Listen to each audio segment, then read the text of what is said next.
La Société des écrivains et écrivaines de la Mauricie, en collaboration avec la Gazette de la Mauricie, présente Entre guillemets, une balado-diffusion qui va à la rencontre des créateurs et créatrices d'ici. Entre guillemets, c'est un temps d'arrêt pendant lequel deux auteurs s'entretiennent avec moi, Christian Bouchard. Au fil de la conversation, ils se révèlent par leur vision de la création, leur complicité, leur coup de gueule. Louise Lacourcière et Guy Marchand sont deux vétérans du milieu littéraire. Louise Lacourcière est reconnue pour son roman Anne Stillman Le Procès et sa série historique La Saline. Guy Marchand se consacre entre autres à la poésie jeunesse, rigolote et sensible, avec les recueils Bêtes, Rêver à l'envers, Rhino féroce, Crocodile et leurs amis. À leur manière, ils ont marqué le paysage culturel de la Mauricie par leur engagement et leur passion. C'est avec le même enthousiasme qu'ils ont discuté avec moi de ce qui les anime encore dans leur métier.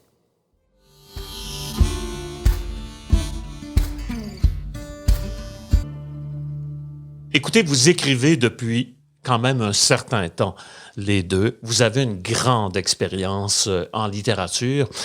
Quel bilan faites-vous de toutes ces années d'écriture que vous avez consacrées du côté de Louise Lacourcière, beaucoup aux romans historiques, vous avez fait beaucoup de séries, même si vous avez maintenant travaillé un roman jeunesse, du côté de Guy Marchand, évidemment, la poésie, beaucoup de poèmes, de recueils de poèmes. Alors, quel bilan vous faites de tout ce travail d'écriture? Le bilan, c'est que je fais encore aujourd'hui ce que j'aime le plus faire, c'est-à-dire écrire. Alors, c'est un privilège que je me suis offert, c'est une liberté que je me suis offerte de pouvoir écrire, d'être libre d'écrire quand je veux, où je veux. Et je dirais qu'avec les années, on sait plus ce qu'on veut et ce qu'on veut pas. Donc, ça paraît aussi à travers l'écriture. Un exemple de ce qu'on veut pas? On veut pas... c'est-à-dire, c'est toujours très difficile. On veut pas tomber dans les clichés, mais en même temps, il y a des choses qui sont très belles et très, très simples qu'il faut employer en poésie, mais sans tomber dans le cliché. Alors, c'est un équilibre qui est extrêmement difficile. Mais on apprend, je pense, en vieillissant, à force d'écrire, à ne pas tomber dans les clichés et puis à essayer de se renouveler à tous les jours. En fait, c'est ça. Louise? Moi, ce que j'ai appris vraiment, là, c'est quand je me mets à écrire, ne pas me censurer. Pas essayer de faire du style, pas essayer d'être bonne. Tu comprends? Okay. Pas essayer d'être parfaite en grammaire ou en c'est ça, que le style, il va venir après. L'important, c'est de raconter ce que j'ai à raconter. Moi, je suis une raconteuse, tu comprends? Alors, mais j'ai tendance parfois à me critiquer. Tout ça. Non. Là, je m'arrête puis je me dis non, tu ne te critiques pas, go. Alors, moi, je suis capable d'écrire les yeux fermés.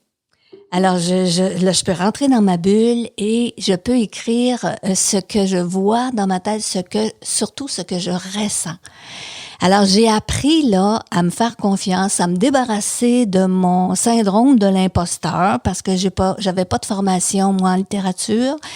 Mais je me suis rendu compte que pour être capable, d'abord, j'ai fait une lecture qui m'a rendu énormément service il y a 20 quelques années. Avant la publication même du procès, j'ai lu un livre de Pierre Tisser qui s'appelle L'art d'écrire. Et la première phrase, il dit que l'écriture est l'écriture est l'art le plus voyons, je trouve pas le mot. Tu sais, là, quand on dit pas démographique, comme le plus démocratique ou démocratique. Regarde, c'est fou, hein, des fois les. Non, mais on était proche.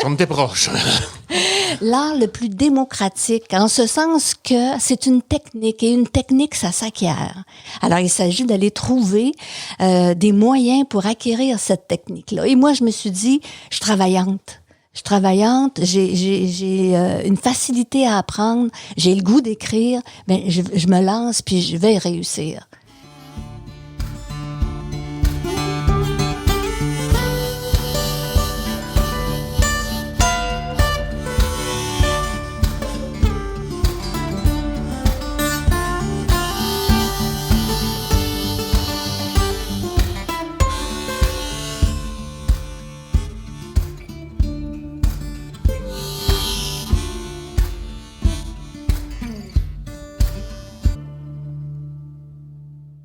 Du côté des thèmes qui sont dans vos œuvres respectives, est-ce que vous sentez qu'au fil du temps, il y a vraiment des obsessions, des trucs que vous avez creusés, mais vous avez l'impression que vous ne finirez jamais de les creuser, que ils reviennent constamment? Oui, c'est vrai. C'est vrai. Moi, il y a des problèmes de société, par exemple, qui m'habitent beaucoup, comme dans Shawinigan Falls. Shawinigan Falls, c'est pas un livre sur la violence conjugale, mais on est aux prises avec cette violence-là. Et c'était pas prévu du tout que j'en fasse un sujet principal. Moi, ce que je voulais, c'est avoir un personnage méchant. Mes personnages, t'as tout du bon monde, mes personnages avant, tu comprends? Sauf un, Narcisse Ricard, mais je l'ai tué. Fait que je me suis dit, j'aimerais ça explorer une âme noire. Tu comprends? Puis peut-être que moi, ça m'aiderait à mieux comprendre ma zone d'ombre, que je camoufle bien comme il faut, tu comprends? Et c'est en écrivant, si tu veux, avec Maloulou, c'est là que je me suis rendu compte, oui, Charles, t'es amoureuse de lui, mais comment il peut être méchant? Et c'est là que j'en suis arrivée à en faire un personnage, si tu veux, qui va la maganer.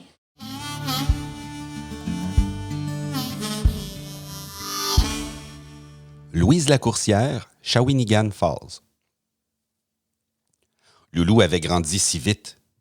Il ne pouvait l'imaginer dans les bras d'un homme, encore moins dans ceux de Charles Adam, qu'il soupçonnait de consommer l'alcool fabriqué dans l'alambic de son père adoptif. Avait-il raison de le juger ainsi? Les 2 parents de Charles avaient trouvé la mort avec 3 de leurs 5 enfants dans l'incendie de leur logis à Montréal. Charles et son frère Ignace, de 2 ans son cadet, avaient été sauvés in extremis par un voisin alerté par leurs cris. Leur oncle, Eusèbe Adam, et sa femme, Bernadette, les avaient recueillis. À partir de quel moment Antoine avait-il développé cette aversion pour Charles, pourtant éprouvé et démuni? Sa 2e visite lui revint en mémoire. Bernadette avait permis à l'enfant de l'attendre à l'extérieur et Ignace était resté bien sage à ses côtés. Antoine concluait un traitement lorsqu'il perçut des plaintes par la fenêtre entr'ouverte de son bureau. Il s'avança et vit Charles décocher un vilain coup de pied à leur chaton. Geste gratuit? Réaction à une frustration? Lui, toujours prêt à trouver des circonstances atténuantes à tout un chacun, se surprit à se demander s'il existait des êtres foncièrement méchants. Sa fille fréquentait Charles Adam? Impensable.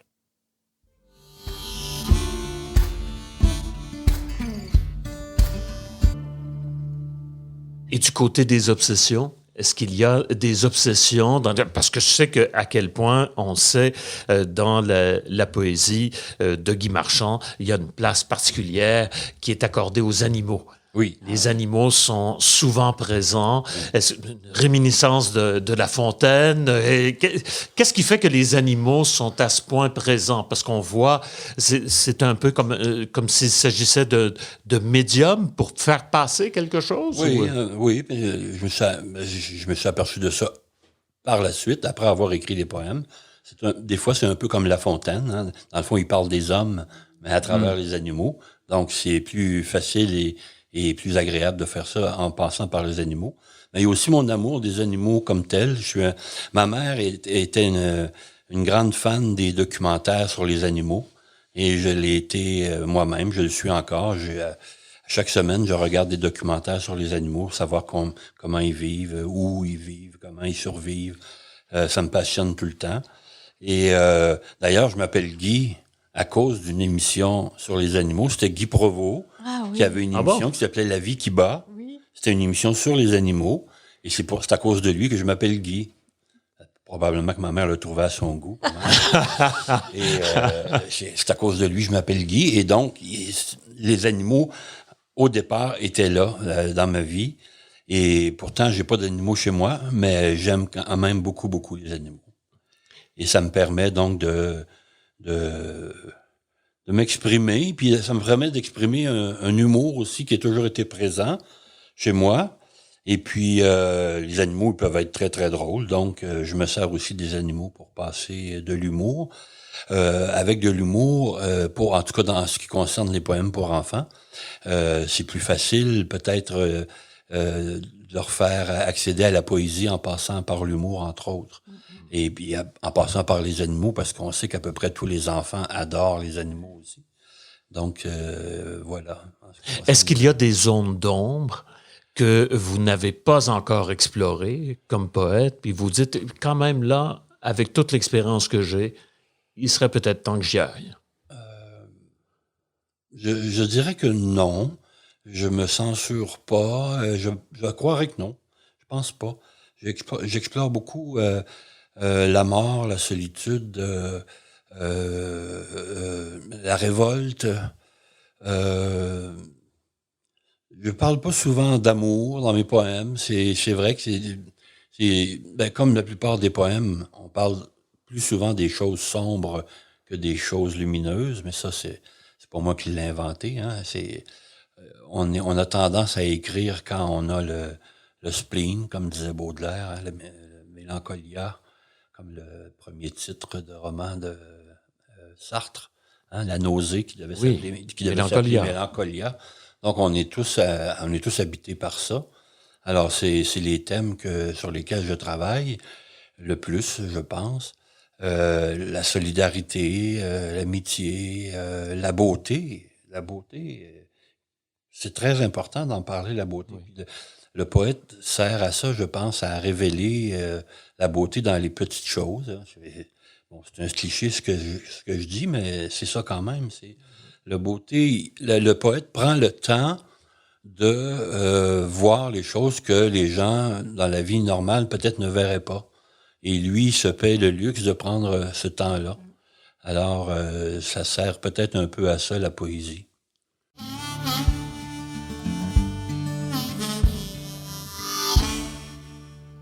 Guy Marchand. Rêver à l'envers, c'est encore rêver. Aller au lit. Je ne veux pas aller au lit. Je n'ai pas eu assez de temps aujourd'hui pour faire tout ce dont j'avais envie. Des jeux, des pirouettes avec les amis. Mais aussi et surtout, ce qui me chagrine beaucoup, c'est de voir mon chien Tilou, à qui je n'ai pas pu gratter le cou. Je ne veux pas aller au lit. J'aimerais mieux parler avec mamie. Je préférerais manger des biscuits et boire 1 litre de jus de fruits. Et puis mes parents ne sont pas rentrés. Mes yeux ne veulent pas se fermer. Je les aime. Mon cœur veut exploser. J'aimerais qu'ils viennent m'embrasser. Je ne veux pas aller au lit. Toute la nuit, c'est ce que je me dis. Et soudain, j'entends « C'est le matin, Lily. Mes parents sont là et ils me sourient. »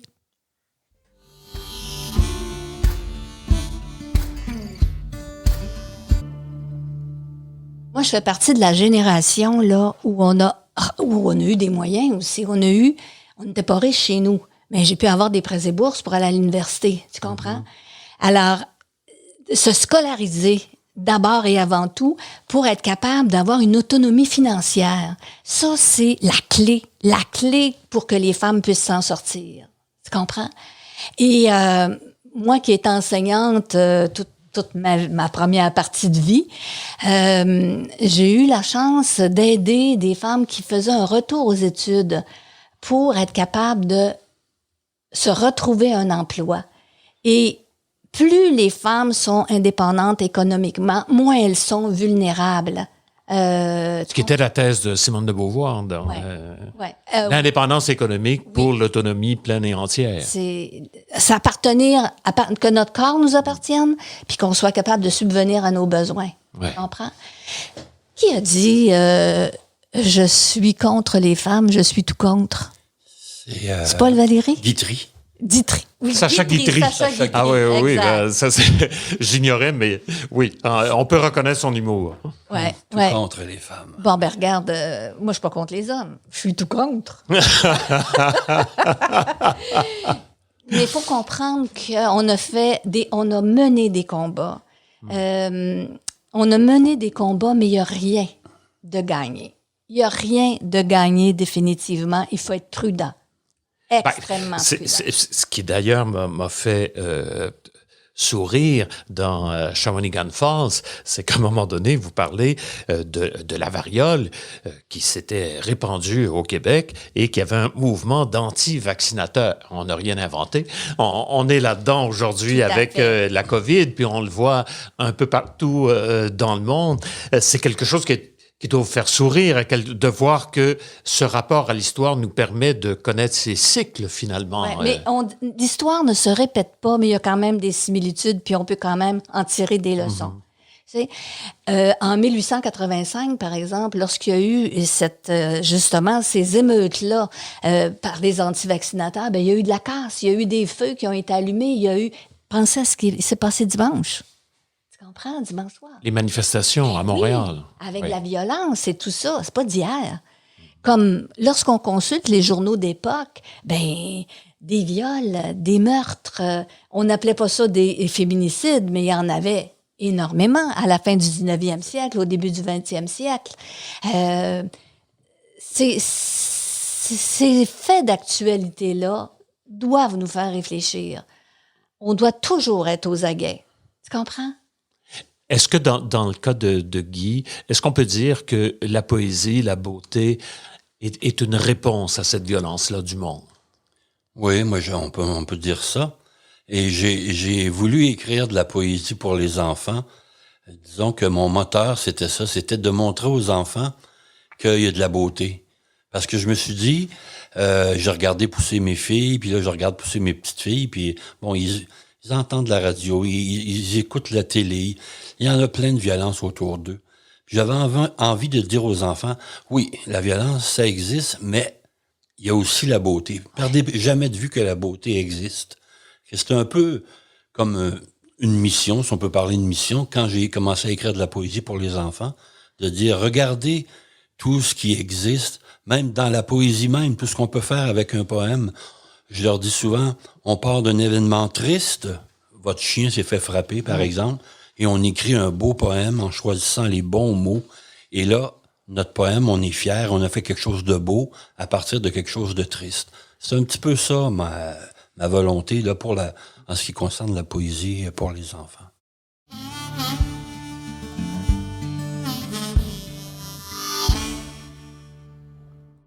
Guy Marchand, rêver à l'envers, c'est encore rêver. Le rêve du général. En général, un général aime la précision. Précisons que souvent le général généralement ment. Parce qu'en temps de guerre, il n'a guère le temps de démêler les écheveaux, de démêler le vrai du faux, de demander aux chevaux de trouver une aiguille dans une botte d'anguille. Le général dit qu'il va gagner la guerre, et pourtant, il n'en sait rien. De toutes parts, on fait feu. Armée de terre, armée de mer, tout revole en l'air. Mais heureusement, il se réveille.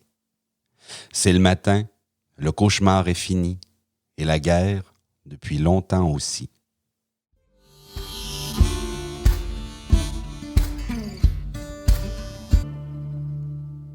Avant d'écrire la première ligne, je me penche sur le pourquoi. Pourquoi je vais écrire? Pourquoi? Tu t'écriras pas pour écrire, là. Pourquoi tu veux écrire cette histoire-là? Et pour chacun de mes livres, il y a le pourquoi qui est détaillé. Exemple, l'Amérindienne. Pourquoi écrire sur les Autochtones? Pourquoi faire de ma Judy O'Shaughnessy l'épouse d'un Autochtone d'un Abénaki? C'est que j'avais été jetée à terre par le documentaire L'Empreinte, qui nous montrait tous les apports de notre civilisation, à nous les Canadiens français, tout ce que les Autochtones nous avaient montré, toutes les valeurs. Et vous voyez qu'au Québec, on n'est pas comme les autres, on n'est pas comme le reste, mais c'est beaucoup grâce aux Amérindiens. Saviez-vous ça que nos juges étaient les seuls à faire de la médiation? Ben regardez qu'est-ce qui se passait avec les Autochtones, c'était c'était pas une pyramide comme autorité, c'était un cercle. Et les gens avaient droit de parole. Et il fallait arriver à un consensus. Fait que Ça me donne des frissons. Je trouve que notre société québécoise ressemble beaucoup à ça. On a été beaucoup influencés par... Et il faut reconnaître le legs qu'ils nous ont fait. Fait que tu vois, ma motivation pour écrire l'Amérindienne, c'était ça qui sous-tendait mes propos. Ouais. Puis, Guy Marchand, parce qu'il y a tout de même vos poèmes qui se retrouvent dans le granit, au port de Trois-Rivières.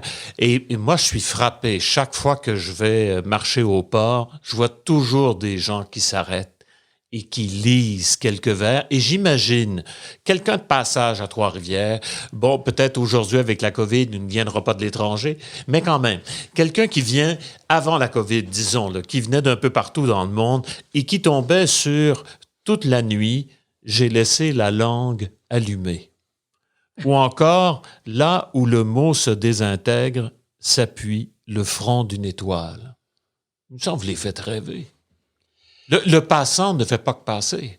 Il inscrit en lui quelque chose. Oui, ben c'est une chance inouïe que j'ai eue là, d'avoir des vers inscrits dans le granit comme ça. C'est vraiment... Ça arrive pas à tout le monde. Tu le mérites. Ah non, mais écoute, c'est vraiment une chance incroyable. J'ai un peu de difficulté à... Tu sais, c'est comme un trop grand honneur. J'ai un peu de difficulté avec ça. C'était une ancienne usine. Puis vous êtes né dans un quartier ouvrier. Il me semble qu'il y a quelqu'un qui doit être là, c'est bien vous. Oui, c'est vrai que c'est la filiation, si on veut, dans mon histoire, qui venant d'un quartier ouvrier, qui me retrouve sur le site de l'usine. Hein, c'est la Canadian International Paper qui était là pendant des années et des années. Et là, moi, je me retrouve là, le fils d'ouvrier qui a grandi à côté de l'Ouabasso. Donc, c'est sûr que l'affiliation est intéressante. Mais c'est d'avoir de la poésie accessible à tout le monde. Ça, c'est le vrai côté des choses intéressantes. C'est que la poésie est là, elle va être là pour longtemps, je l'espère. Dans le granit, habituellement, ça reste un peu plus longtemps. Et que ça va donner l'occasion à des gens de rêver, puis de voir le monde autrement, de voir que quand on prend le temps de s'arrêter, ben il y a des belles choses à voir et puis c'est de la beauté, oui, c'est ça, c'est semé de la beauté. On sème et puis on sait pas qu'est-ce qui va pousser. Et il y a des choses qui poussent, d'autres qui poussent pas. Ceux-là ont poussé. Tant mieux. Eh bien, on a parlé de beauté, on a parlé d'histoire. Terminons là-dessus, sur cette beauté de l'histoire, cette beauté du présent, cette beauté de cet entretien que nous avons eu cet après-midi ensemble. C'était un grand plaisir pour moi de vous entendre aujourd'hui parler de poésie, de littérature en général, de romans historiques, etc. Merci Guy Marchand, merci Louisa Coursière. Merci à vous, merci Guy, merci. Entre guillemets est une production de la Société des écrivaines de la Mauricie en collaboration avec la Gazette de la Mauricie. À l'animation, Christian Bouchard. À la réalisation, Christina Monfette-Fortin. Au montage, Anthony Gagnon-Boisvert. Avec la participation des comédiens Cindy Rousseau et Adamo Yonata, qui ont prêté leur voix aux mots des auteurs-autrices. Merci à Steve Hill pour la chanson Days, ainsi qu'à Cathy Bélanger pour l'illustration. Nous remercions également de leur collaboration les éditions Boréal, Dominique et compagnie, L'Écrou, Libre Expression, Pierre Tisser, Le Cartanier, Le Sabord, Soulière et Le Soleil de minuit. Ce projet a été rendu possible grâce à l'appui financier du Conseil des arts et des lettres du Québec et de Culture Mauricie.